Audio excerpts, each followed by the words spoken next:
Hi there, Randy Green here, a different podcast because I'm not going to continue in the same manner as I did in podcast one. Podcast one is typically where I lay the foundation, but I'm not going to go into all, then we can sum it up and then these are the solutions and these are the answers and then we can move on. As always, we are dealing with processes here. And I know for many of you, this is a difficult exercise to do. Many of you are just, as I were when I was younger, oriented towards give me the answers. I just need to do the answers. That's a shortcut. That's your brain that wants to do the shortcut. But what I want you to do is to fill out the blanks with different levels of scientific information, as well as later on when you begin to activate the higher levels of neural network with the density sciences, the higher order sciences. So you both have the lower order sciences and the higher order sciences. So you don't just jump to conclusions, which the brain would love to do because it wants to save energy. So it just wants to know one or two things and then you fill in the blanks with whatever you know and you come up with all sorts of fancy solutions to whatever. And we can easily, easy peasy, agree that nobody has the truth, nobody has the answers, nobody knows what is up and down and what is the head or the tail or whatever we're dealing with. Nobody knows how the elephant really looks because the light is off. And I'm here alluding to the old saying of 6 sages that are locked into a dark room with no light, and in the middle of the room is an elephant, and they are positioned each side of the elephant, and they are discussing what they're actually touching, because that's all they can do. They can touch, but they can't see. And they're all agreeing. They are not agreeing. They are disagreeing on whatever is going on, and they're arguing, and they are yelling at each other because one has the tail, one has the trunk, one has the foot, one has the tooth, etc. And they are all disagreeing on what it actually is because they can't see the entire picture. We are in the same process. So let us not argue. Let us not yell at each other. But those of you, I can look and see that quite a lot of you are doing video 1. But you're not doing video 2 because you go, yawn. I just want this kind of thrilling information that kind of puts in motion some kind of dopamine reward system kick off in the middle of your brain that is connected to your emotions of impatience, of kind of, come on, get to the point. And I know that impatience, I would love to get things holographically fed into my brain, which I'm completely accustomed to, having worked with different groups that are part of other realities for the last 15 years. So yeah, I'd love the downloads and not all of these linear, slow, fuck up processes of explanations. And you kind of, Randy, you're too boring. And that's okay. That's fine. I get it. Yes, I am boring, but there is actually a purpose with it. And that is to understand how your brain works. And that's part of neurobiology. And you can look that up, and that's the anatomy. And you have got all the scientists that are telling you that when you think this way and when you do that way, then blood flows into that area and that amplifies it. And that supports the neural network and that makes the synapses kick off. And yes, it depends on the type of DNA that you have got that ignites specific levels of the dendrites. It's kind of, we all have the same DNA, but we ignite on different levels, all depending on the electrochemical structure of our body. That means that different kinds of receptors are activated, and that's what's called epigenetics. Look it all up, study it, and you'll kind of understand. So what makes different receptors kick off, and what does different kind of unpack different levels of the DNA, which we also know when we talk about the colonic sciences and the cell activation ideas, that is actually trauma and the way you were brought up. So you can have two completely similar, let's play with that idea, people, but one you put through emotional abuse, the other one you give a good childhood, and they will ignite different levels of the brain. Robert Sapolsky has done a lot of study on that one, and he's got some good from Stanford information out on YouTube as well. I typically refer to that as human behavior, human biology, or something like that. You can look it up. Robert Sapolsky has done a good job. He studied baboons to begin with, which I find very interesting, because when we talk about the beast, the animal man and the animal female, when we talk biology, our physicality is not so different and what's going on amongst different types of primates. Okay, so that was another point. So back to the quelle. So here you're getting, what I'm telling you here is, when we talk alternative perception of reality, when we're talking double awareness, when we're talking about dealing with aliens and conceptualization of why the aliens are here, or spiritual matters, or religion, or anything that goes with what we could call a different perception, alternate reality perception, we could say already within the normal frequency-based neural network, within the general population, we are seeing that playing out every single day. We are having groups that are coming out with a lot of information that might or might not be true. We don't know anymore because we are in an information overload system. So we don't really know what's up and what's down and what's true and what's not. So in that stressing environment, we begin to select information. We select what we find to be, this is what I want to believe in, because that suits my comfort zone. That suits my belief system. That suits my emotional structure. It fits as hand in glove where I feel comfortable, where I feel special, where I feel that I'm something this or that or whatever. And you'll kind of say, why do I need to understand these psychological dynamics? Yeah, people can think whatever they want to do. Yeah, we got far right wing or whatever. But this is part of when we begin to understand the battle that we are in, which is very similar to what happened 100 years ago. Do a little bit of history, look up some of the far right tendencies, democracy, that not that it was in same play as it is now, but all of these things, we are resuming to earlier stages of human civilizations that we have had in earlier times. That's why I put in the fall of civilizations. Listen through these podcasts and you'll get a good historical insight from many different cultures around the world, because there is a kind of system that what happens in the quote unquote different stages when a civilization, I'm not going to say the end times, but when a civilization has a peak, there are certain dynamics. There are certain dynamics when it rises up to its highest level. We saw that in with the Roman Empire as well. There are certain dynamics, and then it peaks. And we have that in businesses as well. We have that in life. We have it all the way around. It's kind of a program in human societal systems. It's like a system chaos, from where a system goes from order into chaos when it peaks and it goes into entropy. There are these dynamics. And we can all add it in, and that's where some scientists will say, yeah, that's just fringe. Especially when I was younger, it was completely impossible to combine different scientific systems. That was kind of a no-no. But today we have more and more scientists today have kind of begin to understand, yeah, we can't really say and keep sciences within their own box because everything is interconnected. So they're getting more and more to that. So if we are to truly understand reality, we need to cross the different levels of information, but within their correct scientific paradigms. And that's where many of us that are doing this, that are not that doesn't have a university degree, that has not done the mythology of sciences, that have not learned these processes of how to deal with information in the correct manner, are jumping to easy conclusions, are jumping into, yeah, this fits my personal narrative, so that's why I interpret it in that way, including when we do alternate perception.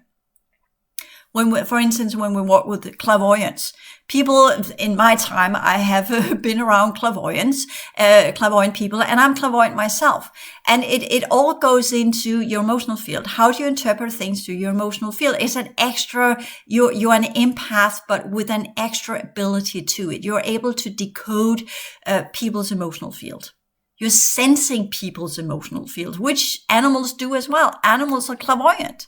But they process the information in a different way. They process it as smell, which is very interesting. Dogs, their smell actually around in the minefield of a dog. When they smell something, different colors ignite in their brain. It's very, very interesting to observe, actually. Trees have different colors as well. You call that aura, but actually I call it, these are the electrochemical processes, because we know from when you do spectral analysis, you know different chemicals have different colors. They're part of different color spectrum, different parts of visible light. When the electrons are ignited, so to speak, lift up to a higher ring from where they then will resume their original position. As they do so, they burn off energy. And that's the kinetic effect that gives off light. So we kind of see when things are transforming, it gives up some light, it gives off some kind of color, all depending what the compound is. So it's nothing big in that one. It's not the aura. It's just the processes of your body that someone is capable of seeing. Like animals, it depends on how broad a perception field that you have gotten. That's part of the higher order sciences, and that's part of the higher order sensing, where you can have expanded sight, expanded smell, expanded hearing, expanded sensing, as in kind of sensing energy with what your emotional field. But you can also have a more sensitivity in your physical form, which typically connects with already being sensitive on the other levels, because you have this excited, different type of nervous system, which we're seeing in many of the new kids. And it as, of course, being put into different classifications, because you can't really, for instance, some of these hybrid kids they have enormous amount of energy that kind of makes their body go all the time. Are they really hyperactive, or do they just have a different type of central nervous system that works in a different way? And that keeps reminding me of a neighbor I had years ago, and I was talking to him, and he had got the diagnosis of being ADHD. And he said, well, I actually see myself as having an older version of the human nervous system, where I have to be alert all the time because I see threats everywhere. And I think whether that's correct or not, I think it's a fair assessment he have made of who and what he was, instead of going into the diagnosis. I'm kind of disabled. He was on social income, and he was not really capable of doing much, and he was smoking too much weed to calm himself down, which I'm seeing a lot of these kids are doing, which, again, as I said, I worked with drug addicts, including the ones that began with smoking marijuana when they were young, and then they didn't develop their brain capacity. They didn't get into the frontal lobe system. They got stuck in the emotional system. And that's where you have the addiction center. That's where you have the reward center. That's where you're choosing solutions that leads to reward. That's where you are stuck in that kind of desire, hedonic, materialistic perception of your body. It's all about just feeling comfortable. It's all just about feeling good. Whereas if you lift it up to what we call the self-transcendence, that's where you begin to do service to others. That's where you begin focusing on, well, I'm doing this for the greater good, or for the highest good of the many. This is something else than me. I'm outside of who and what I am. I'm no longer just focused on my own personal relief and desire systems, but actually push myself into giving a purpose of why I should go against this naturally biologically driven service to self, service to survival instinct that are part of our physical form. So you need the frontal lobes to do that. That's why I do the exercise to begin with, the meditation and the heart field exercise I explain in my basic energy work, as well as in some of my free material. But also going into when we're working higher with the higher levels of the brain, you need to activate the frontal lobes to keep you going. So for those who are still in that instinctual, emotional, desire-driven, materialistic orientation, that typically stuck there due to different types of childhood abuse or emotional difficulties, or it's difficult to lift themselves out of that. They easily get depressed and suicidal and all these kind of things that goes with being stuck in that meaningless type of life. And that's what Viktor Frankl talked about. And that's what existential psychotherapy is about.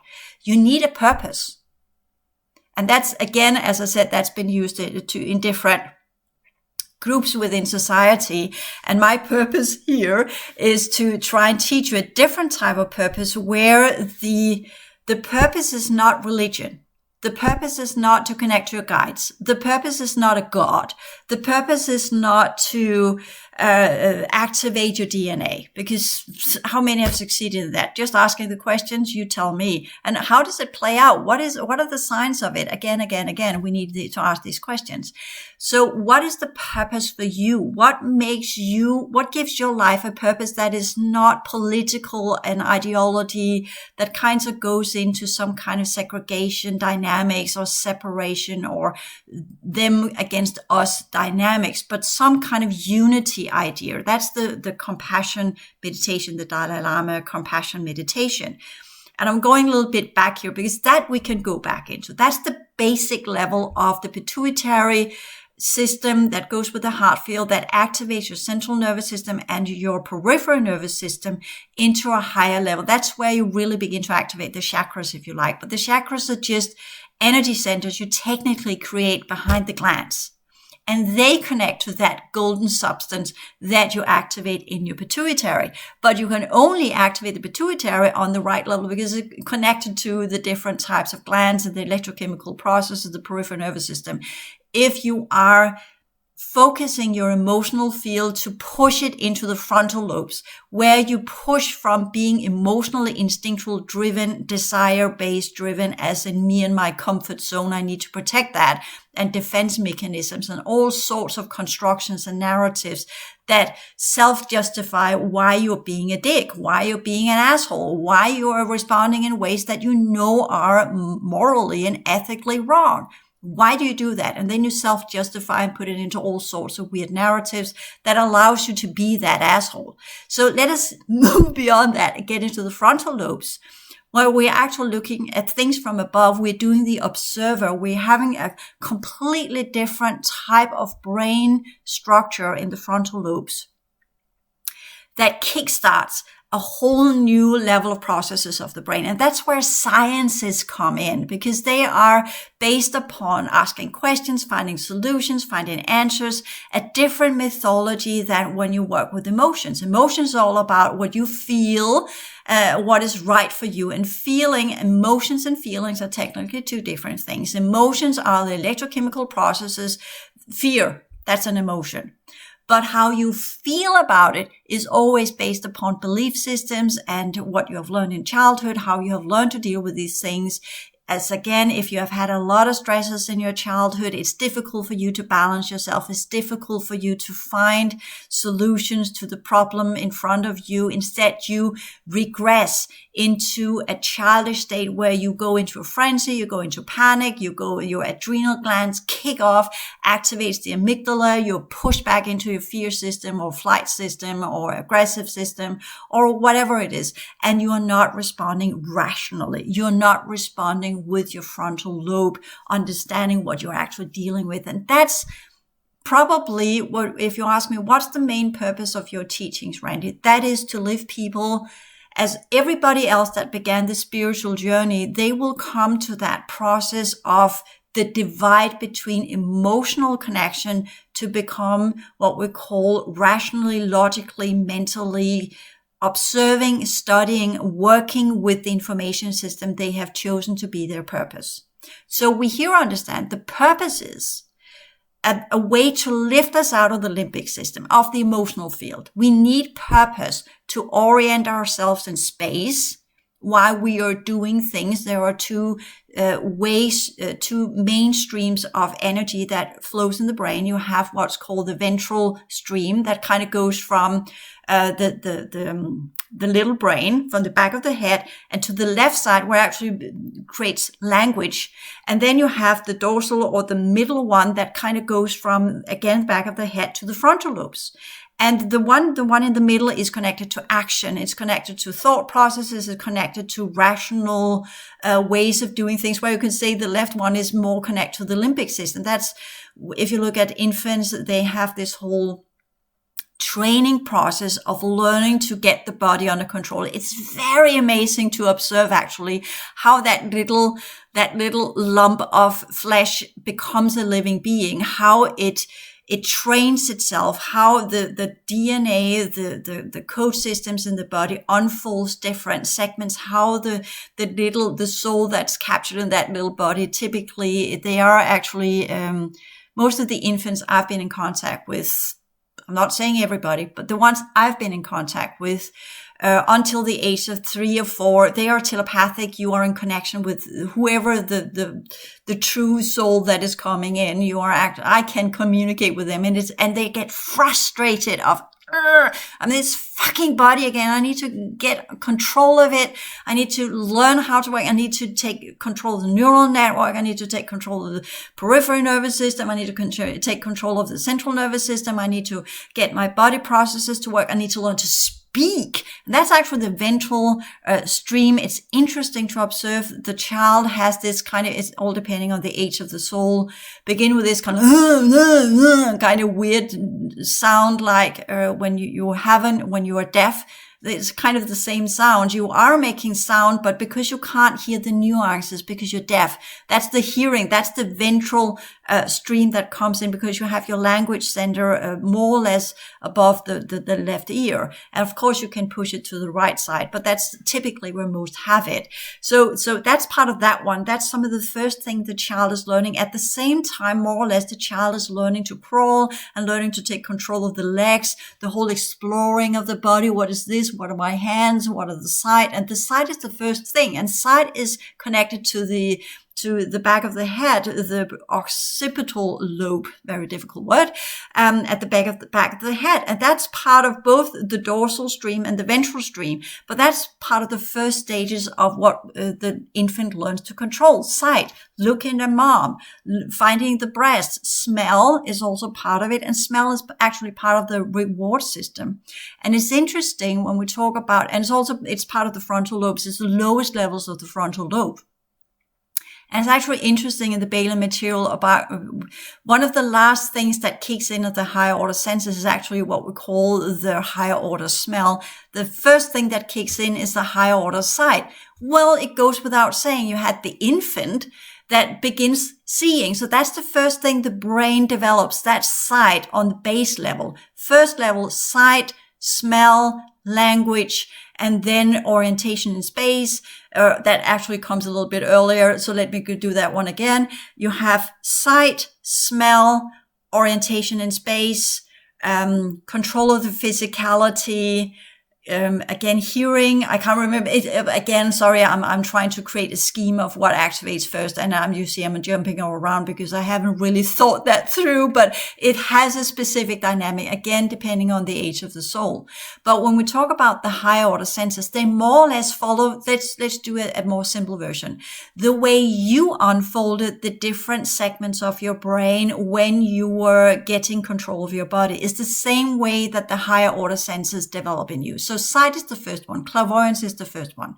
Then you have the extrasensory perception of fields around you. That's at least how I had it. This kind of sensing things that were adding to my body that my mind couldn't see, but I could sense it. Entities, different things touching my skin, making me feel different. My nervous system, my peripheral nervous system, sensing things that were there, and then developing the ability to put it into some kind of context where I could derive the information of what I was sensing and seeing. And I think that's how the child does as well. And then hearing, beginning to hear otherworldly sounds, which goes with the ventral stream. So that would fit in.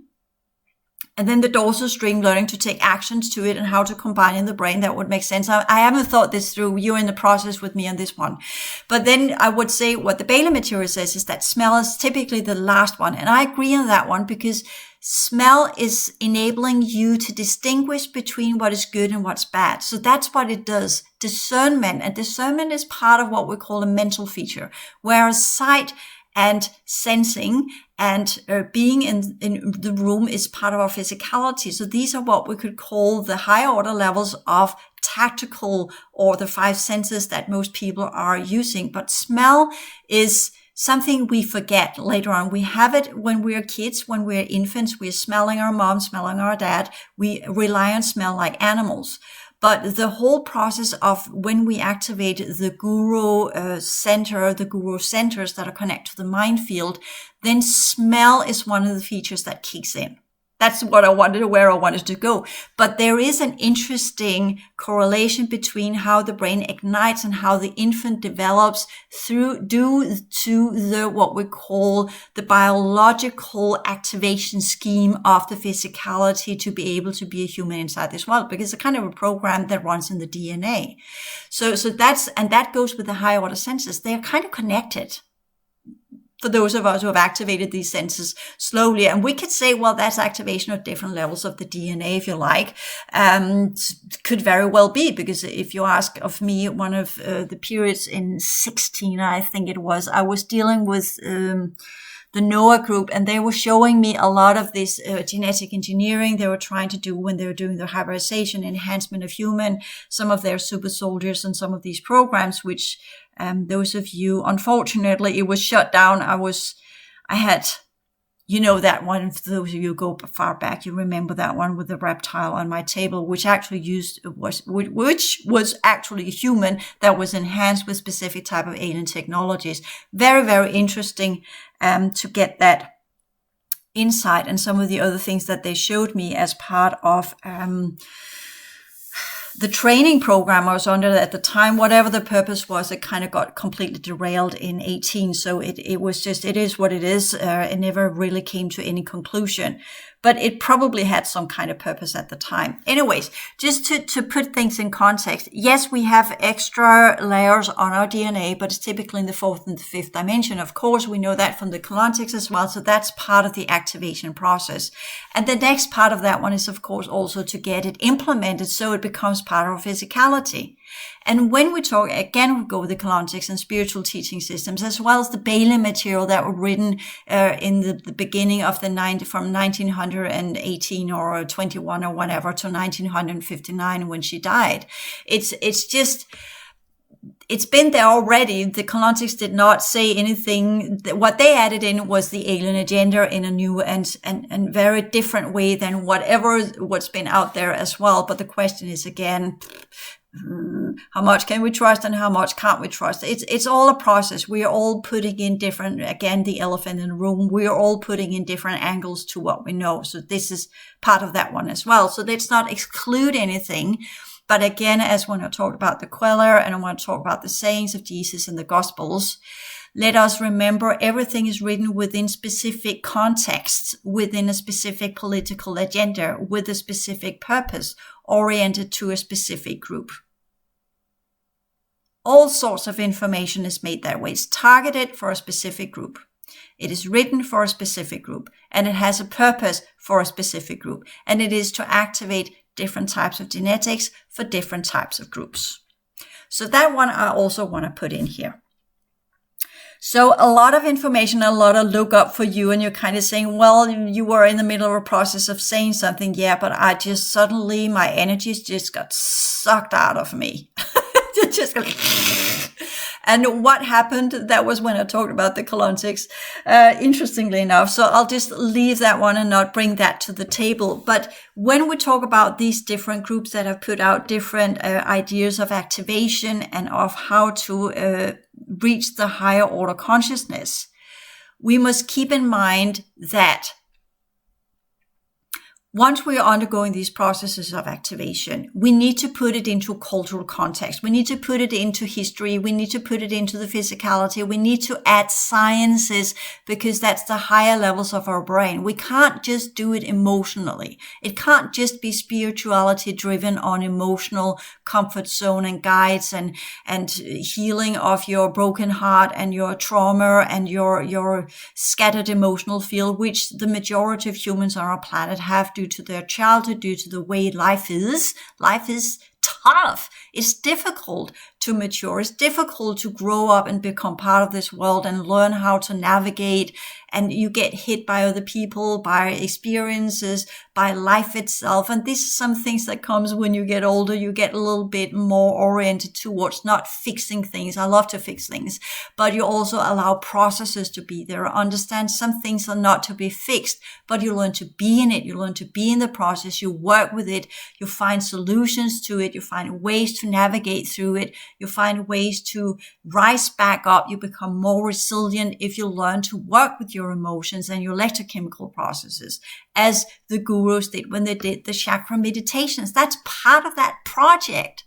It's not just about reaching divinity and enlightenment and connect to that golden substance in the pituitary gland that activates your heart field and ignites the third eye, which is actually not one of the glands, because once you ignite the pituitary, that's part of the whole integration class 6, which you can get for free on my website. It's also part of, once you ignite the pituitary with the golden level, having done all of these compassion meditation, which ignites a specific level of your peripheral nervous system that begins to process and produce a specific electrochemical signature that ignites the higher levels of the pituitary gland. Then it kickstarts the pineal gland. And the pineal gland is connected to the Altamaya, and the Altamaya is connected to the basic level of the biofield and the basic level of the central nervous system. You need to kickstart that one to enable you to reach the higher mental capacities that then kickstart a center in the middle between the pituitary and the pineal gland, between the Ajna chakra and the Altamaya chakra. That substance is what kickstarts the process to the guru system that ignites the higher order perception field. So you also, if you understand that, then you also understand why sciences are so controlled within a specific paradigm, within specific paradigms that are limited, so that that process will never happen. Why religion is always focused on giving your power away, because then you won't ignite your inner guru system. Why spirituality has been oriented towards saviors and angels and whatever coming to make you feel comfortable, so you won't do the compassion meditation that ignites that substance, that ignites your inner guru, that ignites your connection to your own energy system and your own architecture, that prevents you from activating the higher order senses, from where your brain lifts itself from the neural network of frequency-based enclosure programming to actually be part of the higher order senses and the higher order sciences, where you begin to get downloads of information from reality itself, because you have ignited your higher order senses to perceive reality from the 6 highest levels of what reality is. And that is the true understanding of the Star of David. Just saying it. That's the Christ consciousness, if you want to put it that way. The Star of David, that's the hexagram, whereas the pentagram is the mind field, and the cross is the emotional field. These are programs. I talk about these in the Modern History book. And they are part of these programs that have developed humanity. You go through the cross to develop the 4 angles of your emotional field in your body as part of the activation process. That the cross leads to the activation of the pituitary. So that's why you have the compassion meditation to activate your heart field, because your heart field is what is crucified in matter. That's the understanding of crucifixion. So it's kind of symbolically speaking.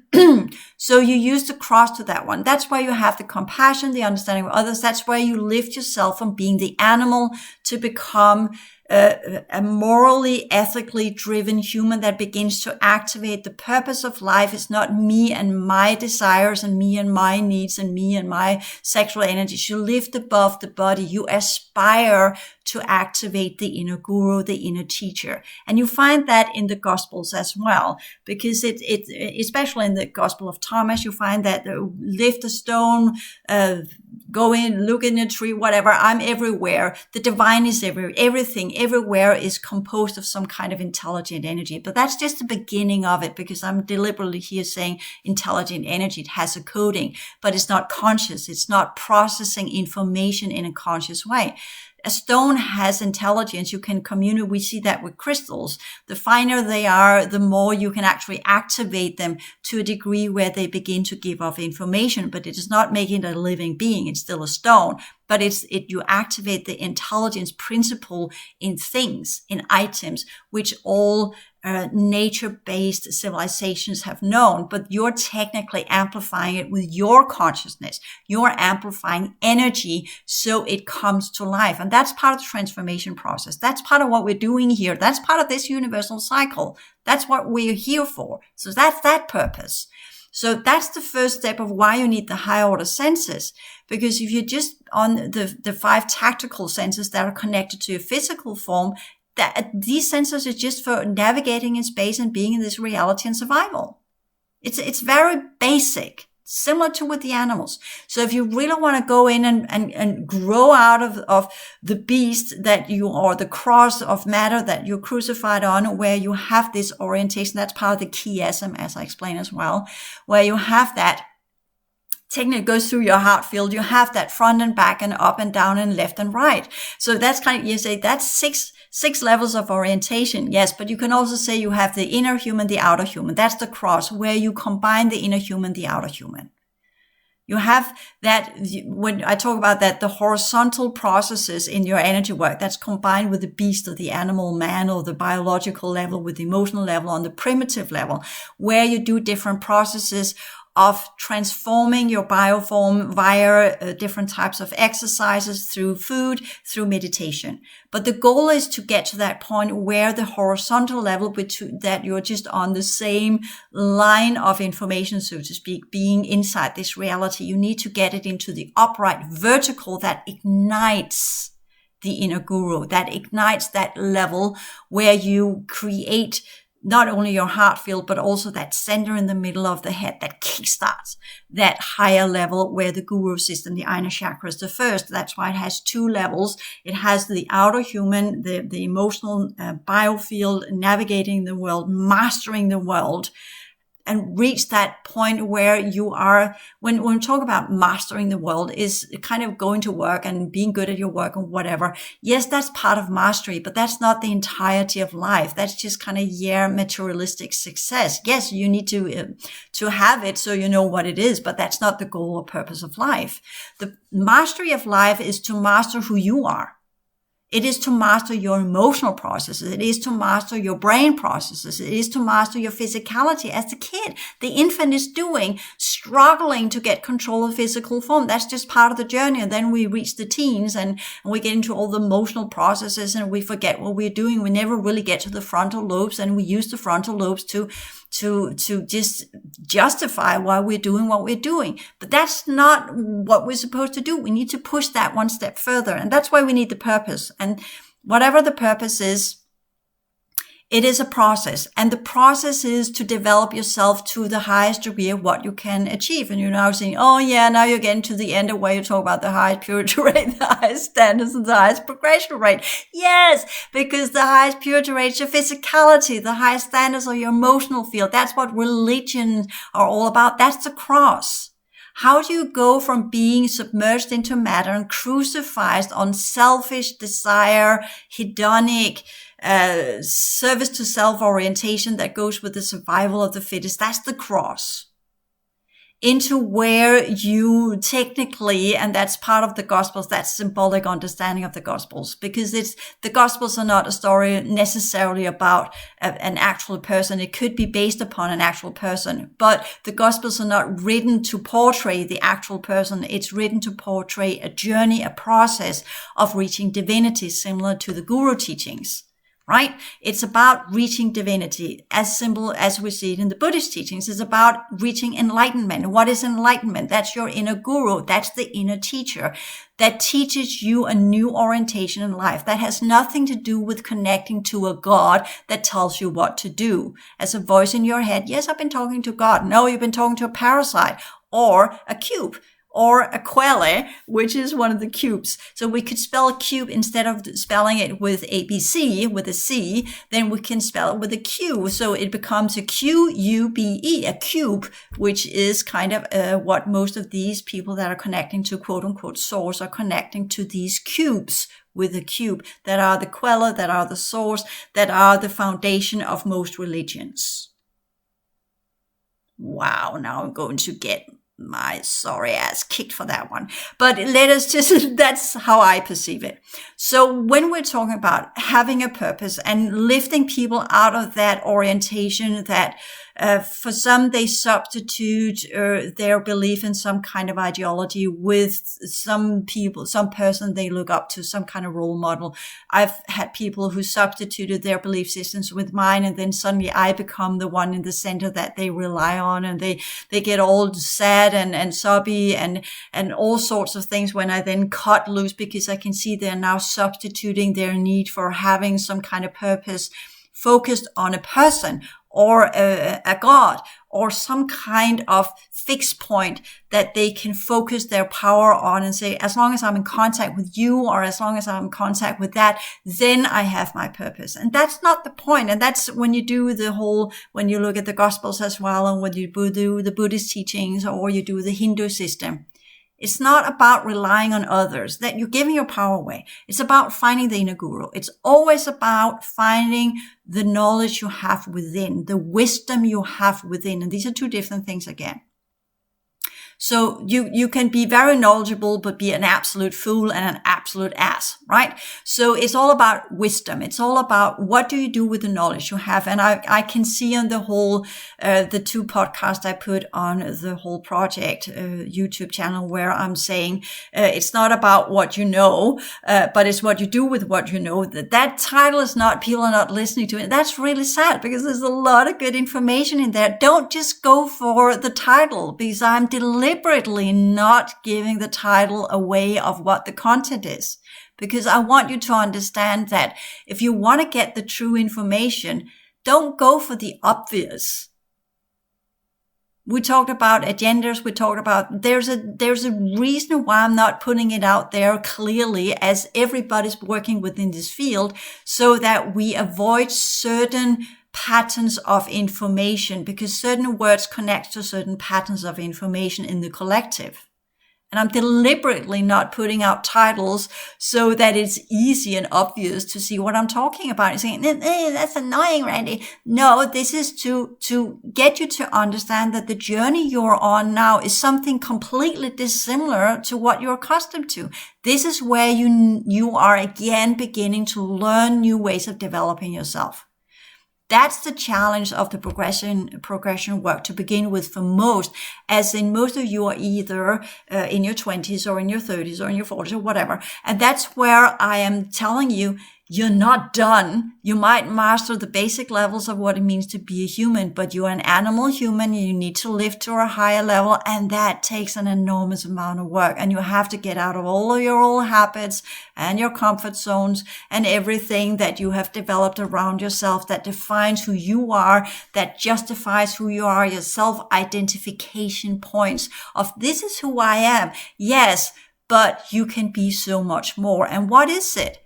That's so much more, and we don't know. So that's why you can't use a goal of, I want to become this or that or whatever. No, you need to use a process of, now I'm dealing with the different psychological process, the different biological processes, and the different adaptation processes of my neural network to enhance what I am, using different techniques of meditation, of clearing work, of introspection, of scientific studies, of studying the progression sciences, of understanding what you're working with on a different level, because you are completely building a new type of energy system that is beyond the 3 lower fields you have learned to master within the enclosure. You learned that as an infant and as a child and as a teenager.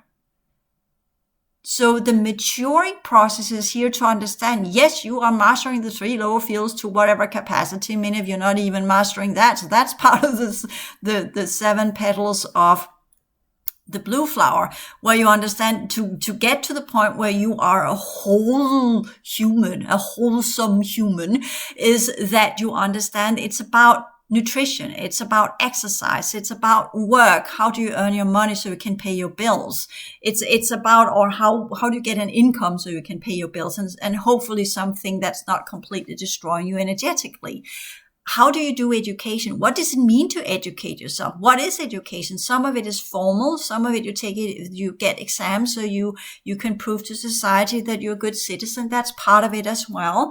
And then you have all the education you're doing on your own. And there the processes are not to skip the different levels, because that's just too easy. And you just make up your own mind and you interpret what you want to interpret. And I'm here forcing you into saying, no, you need to do scientific method on that one. You can't say, I don't want to do that. It's much more fun just to derive whatever I want from it and come up with my own funny ideas. Yes, but what you're also doing there is just you're running on the distortion dynamics of the lower levels of your neural network. You're not really lifting it up to the point of your mind where you work as in kind of we talked about the different activation of the different higher order senses, where you really learn to discern, where you learn to smell if things are good or bad.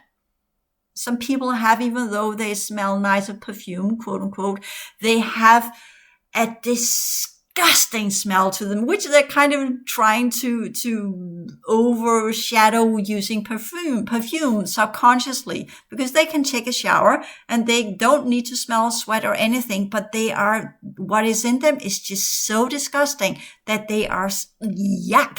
For those of us who've got the high order smell, including some of the aliens that are really deteriorating. They are in the fourth dimension, but you can still smell them. You can just smell blech. They are falling apart. So that's part of some of the what we call the other density features. And so point being, I kind of said what I wanted to say here. Point being is that this journey, there are no shortcuts. This is not, oh yeah, I'll just do this and that, whatever. And for those of you who are listening to my podcasts, do all 2 of them. Listen to them. Re-listen to them. If you really want to do this and not just sojourning through my information because it's entertainment, fine. You're not listening. You're not doing anything. But for those of you who are really into this one, begin to understand the process of what it takes to reach higher awareness. The processes of developing not only the 5 senses and the physicality and the ability to exist in space in this weird enclosure frequency energies artificially made through different types of programmings.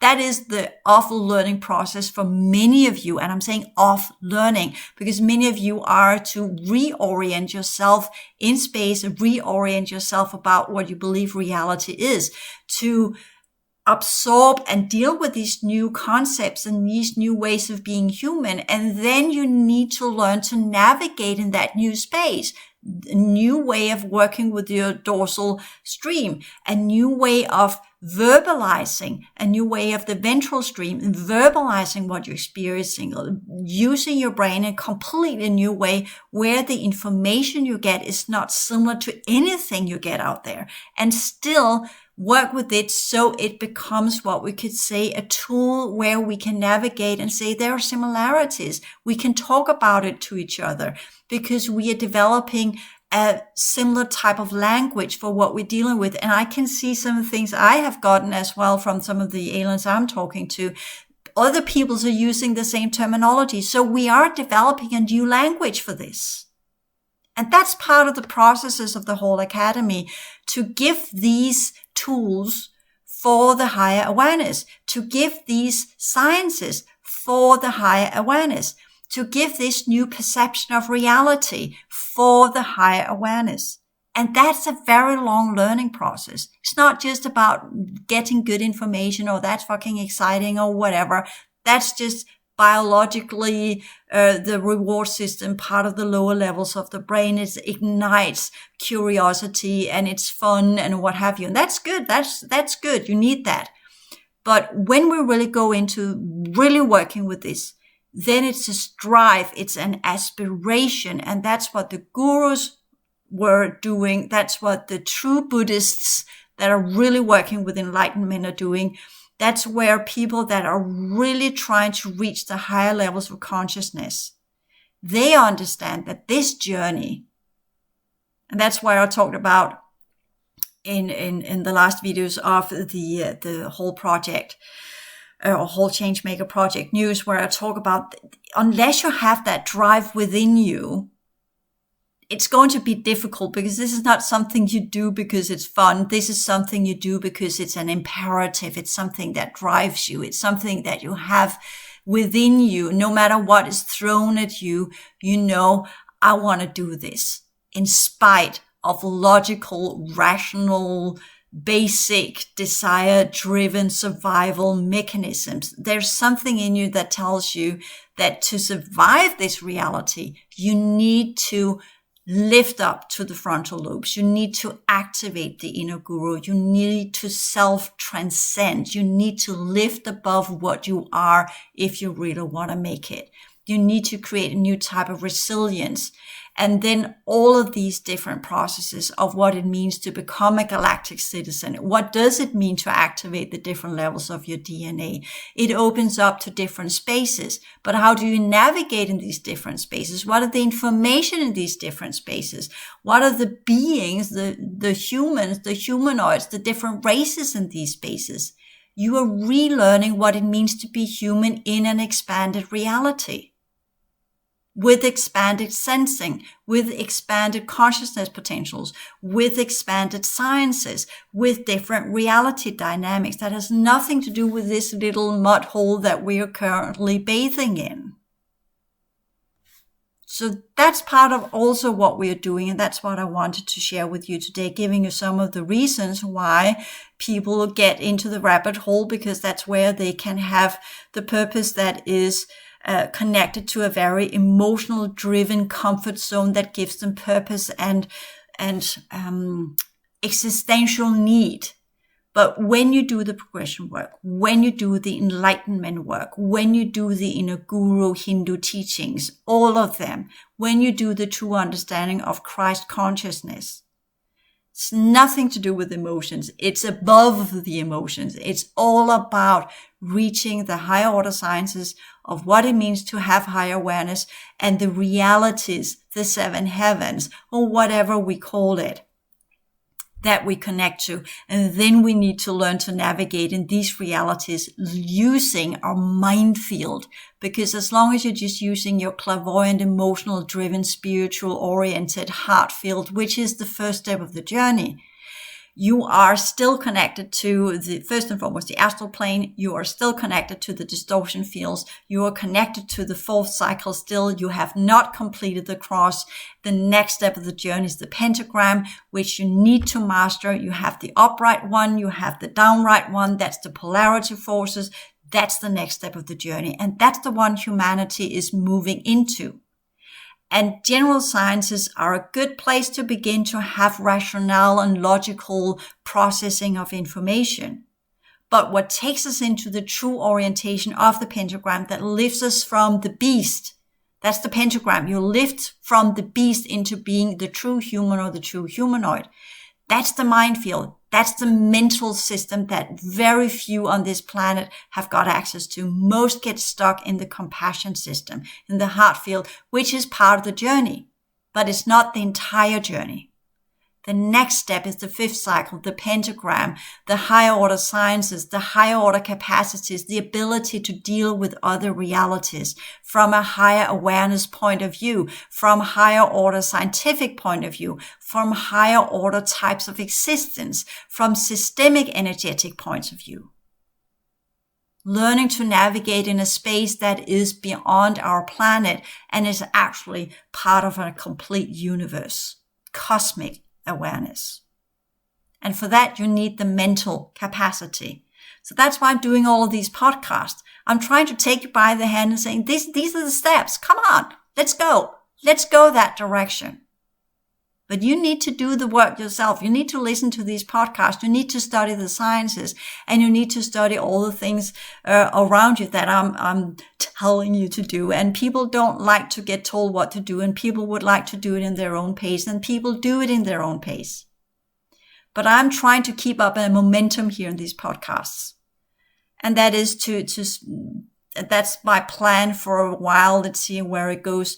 Every day, remind you of your new habits. Every day, remind you of the new purpose. Every day, remind you of this is the process that we are in. This is how we create the new habits. This is how we interpret the purpose.